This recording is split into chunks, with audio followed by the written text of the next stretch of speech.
شعبان چونکہ اس رمضان کا مقدمہ ہے، اس لیے رسول کریم سرور دو عالم صلی اللہ علیہ وسلم سے اس بارے میں کچھ سنتیں منقول ہیں۔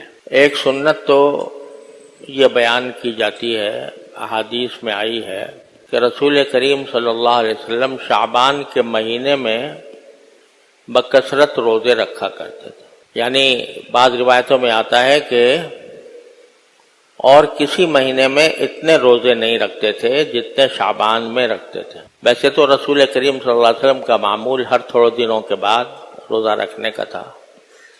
عام طور سے آپ پیر کے دن بھی روزہ رکھتے تھے، جمعرات کو بھی رکھتے تھے، اور مہینے میں 3 روزے ایام بیض کے وہ رکھا کرتے تھے۔ لیکن شعبان کے مہینے میں روزے آپ کے عام عادت سے زیادہ ہو جاتے تھے، یہاں تک کہ حضرت عائشہ صدیقہ رضی اللہ تعالیٰ عنہ فرماتی ہیں کہ رمضان کے مہینے میں میرے جو روزے نسوانی معذوری کی وجہ سے قضا ہو جاتے تھے تو میں شعبان میں حضور اقدس صلی اللہ علیہ وسلم کے ساتھ رکھا کرتے تھے،